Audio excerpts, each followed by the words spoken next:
I'm June Fischer. I'm from Buffalo, New York originally. I served in Louisville, Kentucky. I was consecrated in 1965, and I worked in the Western Kentucky Conference. My home conference was Western New York. I grew up in a fairly isolated community. So we had to make our own fun, and we skated on the street, and we biked, and we played baseball, and we picked wild strawberries. And then I belonged to the Girl Scouts. Church was the place for our social activities back in the 60s. So most of what I know about what was going on was through the youth fellowship and the Sunday school and the activities that were going on at church. The WSCS, Women's Society of Christian Service, got hold of me, and they sent me to Camp Wesleyan for Girls. It was the school of missions for young people. There was always a missionary in residence there. Well, I went from junior high through senior high every year. And I got more and more interested in the program there and helping. And all of a sudden, a letter came from the New York office saying your friends at Camp Wesleyan have sent your name to us because you committed to full-time Christian service at camp. I must have heard about the Deaconess at that point. I don't remember that so much, but I was pleased that there was an interest in me, and so we went from there. Summers after graduation from college, I took appointments through the office, and I went to West Washington County, Maine. No, immediately after graduation, I went to Amherstale, West Virginia, and met Verdi Anderson. She was a ball of fire and a deaconess. That was my first real connection with the Deaconess, and probably my inspiration for going on. But I went back and taught school, and then the next summer I went to West Washington County, Maine. Rosemary Nixon was there. She's a deaconess, and that was a good time to talk with her. And she kind of said, you know, you ought to think about this. So I did. We did Bible schools up there all across West Washington County, right out there on the end of the state, and taught again, another second year, because somebody told me to teach a second year so you can make up for all the things you missed first year. So I did that. I took her advice, and I realized that the children had more problems outside the school, at home, in their community, that kept them from doing their best in school. And I thought, that sounds like something I should be doing instead. Love teaching, and I still do teach. That's my way of being. And so I took a 2-year term, short-term missionary, in Chattanooga, Tennessee. This was after I had been sent to St. Louis in 1958, my senior year, and exposed to the need for deaconesses and missionaries. So I was in a meeting there, and a young woman came up and talked with me, and she said, I don't know why we got into race issue. I guess she was black, come to think about it. And she said, you don't understand what the situation is between black and white. And in Buffalo, New York, where I grew up, that's right. It was a different situation than in the South. So I thought, I'm going to see how I can find out about that. And I asked for a placement in Chattanooga, Tennessee. That did it. That did it. It was in the black community, and we worked with people of all ages, all sizes, mostly black. And back in those years, there were segregated Methodist agencies. After the 2 years, I did make an appointment, or during the 2 years, I made an appointment to be evaluated, to see if this was really what I could do. After the evaluation, it was going to be a go. But I needed some education because of the kind of work I was going to do. I needed more education. Back in the 60s, the New York office was offering to do education for service for 2 years. For a year, they helped you with their education. I got my master's degree and first went to Nashville to Scarrett to get the things that were missing in my elementary education degree, theology, New Testament, so on. And that was 1 year. Then I went back to Buffalo, where my mother still was, and I talked with Jean Cleveland in Nashville. She was my mentor.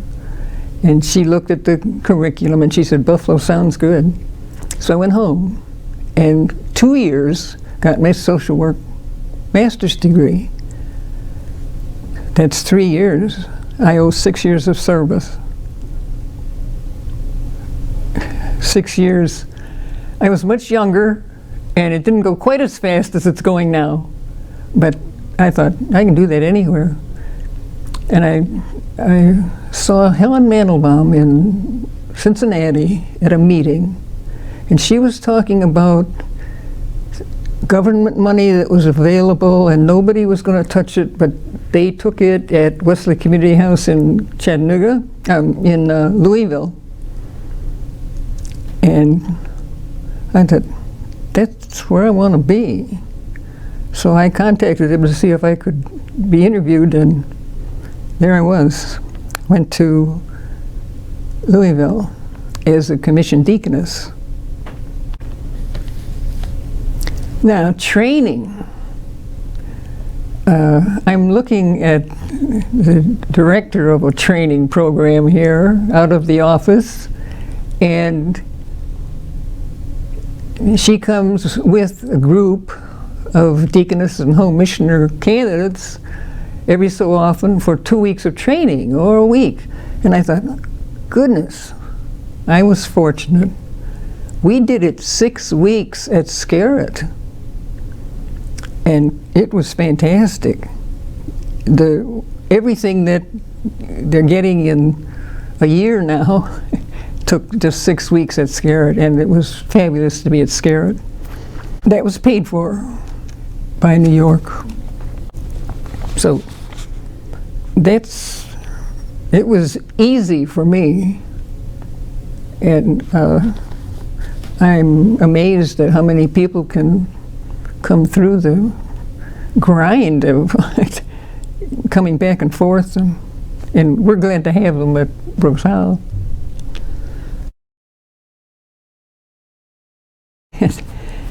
I went to Louisville, Kentucky from Buffalo, and I thought I was going south. I didn't bring a winter coat. I didn't bring boots. That was my first real purchase in Louisville then, because we had something like 11 inches the first winter. So the weather was not a whole lot different, but it was early south, you know.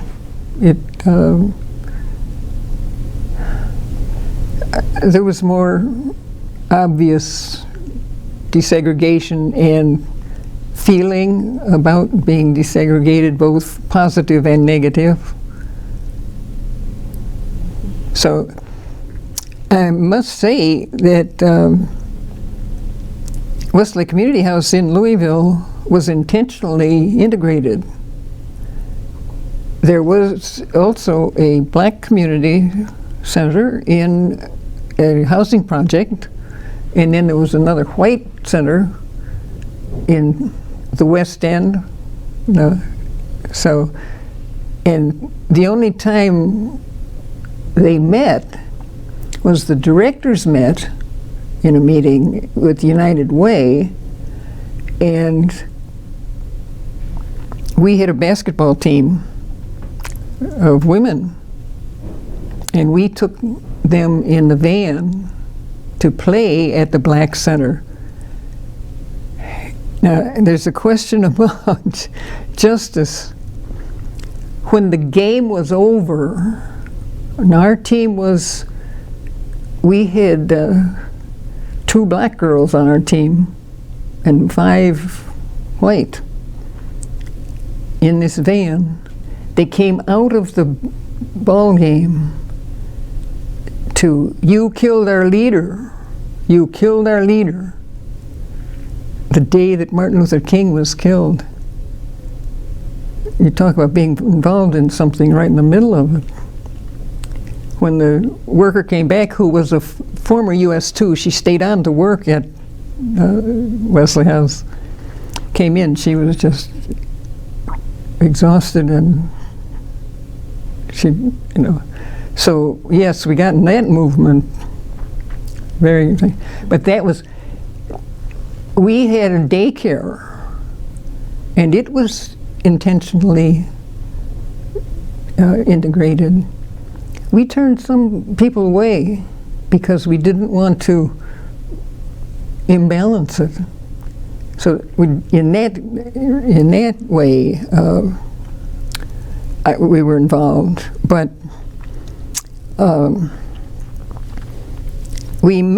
I met with a lot of church groups talking about race relations, taking a speaker with me, a youth or a mother or both, and recruited volunteers to our Bible school and tutoring program. The tutoring program moved from us to the school system because it was such a good example of how to do it.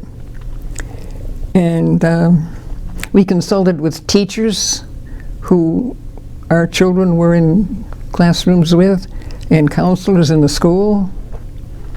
We helped organize a community ministry. I was at Wesley Community House 24 years. 14 years as the Director of Neighborhood Services, and then 10 as the Executive Director. As the Program Director, Neighborhood Director of Services, I needed to know who was coming and going and what kinds of needs they had and everything. One day these 2 little girls came in. They put their arms up on the desk like that. And they said, "Miss June, are you married?" And I said, "No." "Do you have any children?" In that order. And before I could say no, the other child hit with her elbow, and she said, "You dummy, we're all her children." Yeah, that's how you find out that you're really doing something. And with United Way, we had to say, what have we done? How do we know what we've accomplished? In social work and in those kinds of relationships, it's hard to measure. But I thought, that's telling it like it is. From there, I went to Senior Citizens East, which was services and programs for older persons. It was there that I was supposed to have a group just so I would be close, understand folks better. And so I pulled some people together because I ate lunch at the table with them, and this was going to be a way I could find some people to be a group. And we kept saying, I wonder about something. Or, I wonder about something. So the group I Wonder started. And the first day, I had a chart with a marker. Now, what do you wonder about?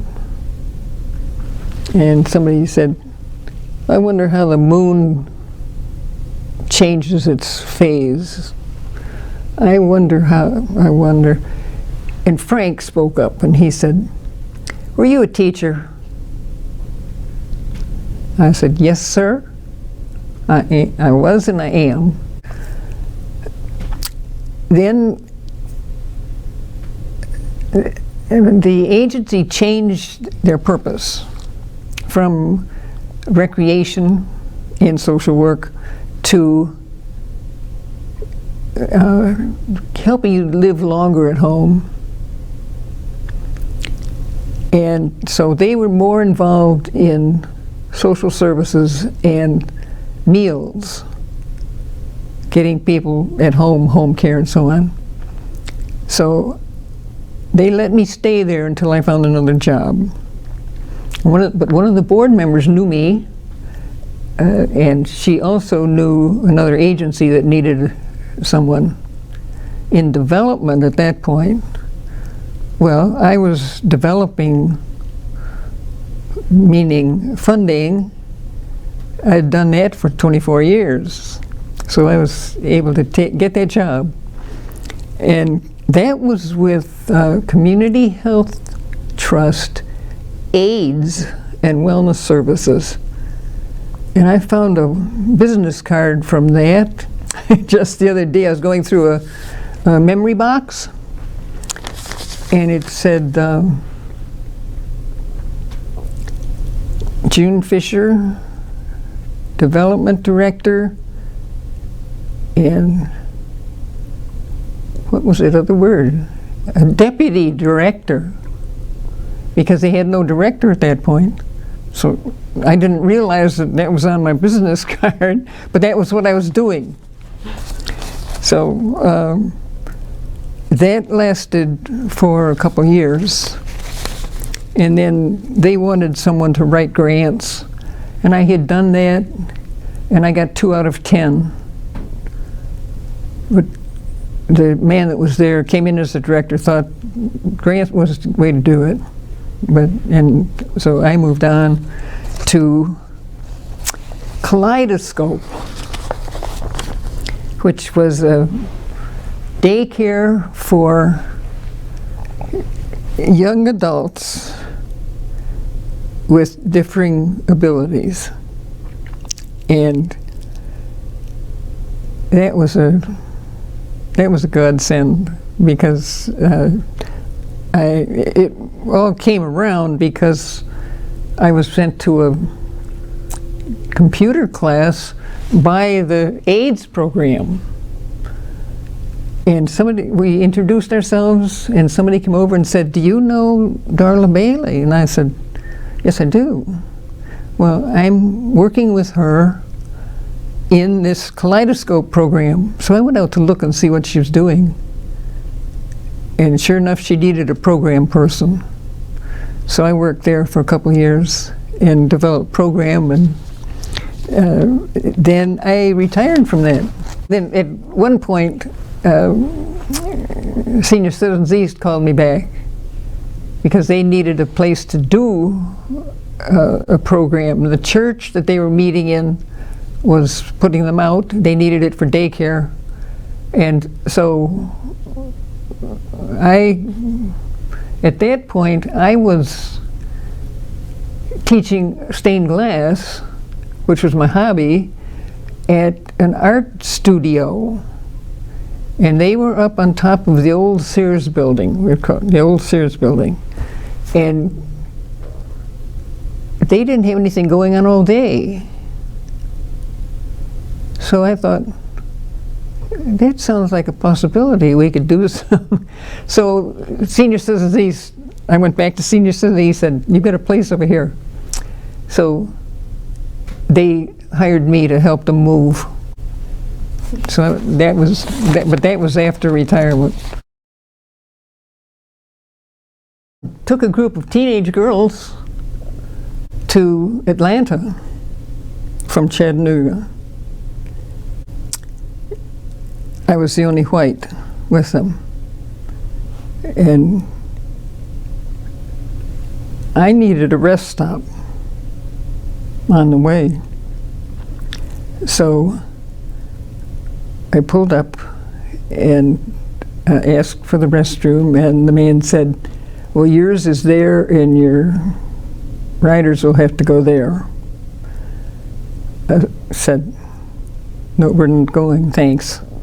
I got back in the vehicle. I was fine. We got to Atlanta. And then when we got to Atlanta, we went to the big department store. There were 6 of us. And they, of course, spread out through the store by twos, you know. And I watched a woman watching them. And I went over to the woman and I said, it's okay, they're with me. And the girls came back. I don't think anybody said anything to them. The girls came back, the lady relaxed, and they said, let's go somewhere else. And that was to the 5 and 10. So that was their feeling of this bigger department store isn't for us. Just as part of the work program, I found myself again. It wasn't a movement. I didn't stand, yell, scream, you know. But I took a basketball team of men to Atlanta for a tri-state tournament that I was partly responsible for getting together in the origin by inviting 2 more states to Louisville to play a game. And we got there late, and they sent us to, we did a parade. I was first in line. When the leader stopped at a restaurant, I was to drop off. Okay, I dropped off. The guys got out so fast because they were so hungry. I hardly got the door closed to the car before they came back. Said, we're not going in there. I said, what do you mean? Well, they said we could eat in the back room. I went in. No, they said, we're not going in there. And so I went in to see what was wrong, and I put my hand in the door. And when the door opened then, here's a man standing behind the counter with the gun. I said, wait a minute. Well, I told them they could eat in the back. I said, no, we're not going to eat in the back. We left, and afterward, we must have gotten something at Arby's or someplace, because these guys needed something to eat. We went back to, there were 2 of us white women and 2 black men in the group, okay? We went back to a black-owned restaurant, and we sat and were served with no question at all.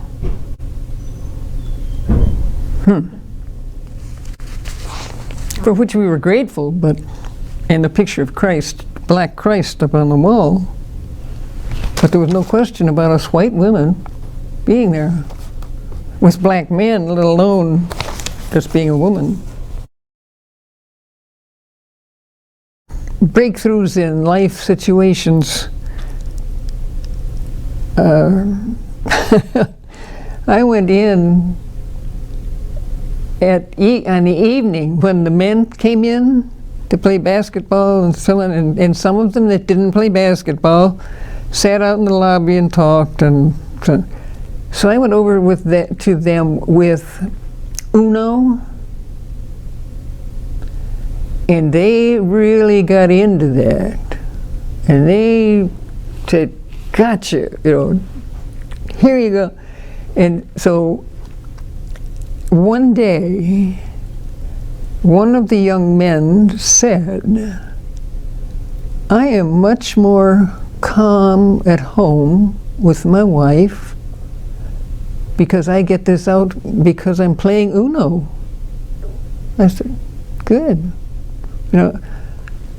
Well, so I couldn't think of a way to express that except that that's a breakthrough.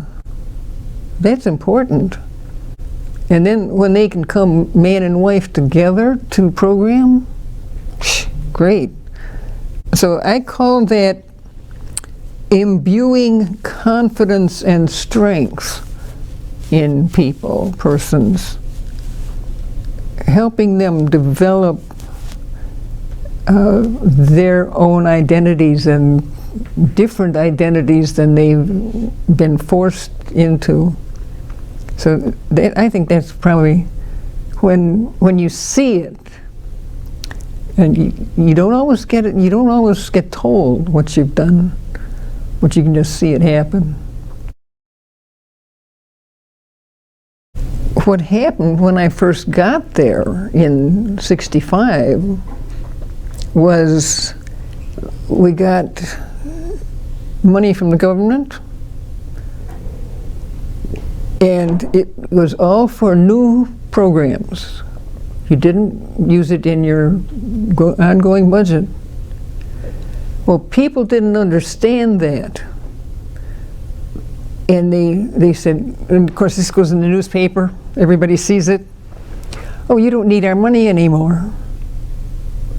So I spent most of my first 2 years there going out and talking to churches and saying, yes, we do need you. And one of our, going back to our training, Harry Denman came and spoke to us.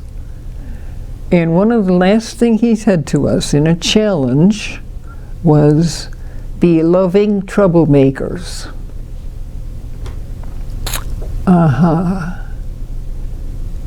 Now I'd like to think that God was speaking through me, but I went to this big church, lots of money, and giving to Wesley House, because that was their way of helping. Talked to the Sunday school class, and I talked about our problems, that we were dealing with, and what the people were dealing with. And they said, well, that's easy, get them to church. Get them to go to church. And out of my mouth came, would they be welcome here? And the way I'm looking right now, I still remember that. Everything went quiet. And then I went on. And they listened some more. And they produced. This is where we got our best Bible school volunteers. But they got involved. But the disappointment was that we had to go through. A letter wouldn't have done anything. We had to go in, and that was when I took people with me sometimes to talk about what they got. Get involved as much as you can. Get to know people. Find out who your helpers are going to be, your potential support. And as Harry Denman says, be a living troublemaker. You can do it, and it's a fun feeling when you do, because you're doing it with love, and people understand that and know that. And I would say, quote, this is a quote, do what makes your heart sing in your work and at home. Take good care of yourself And that's very important. And it's sometimes very difficult to draw the line. But that's as simple as I can make that.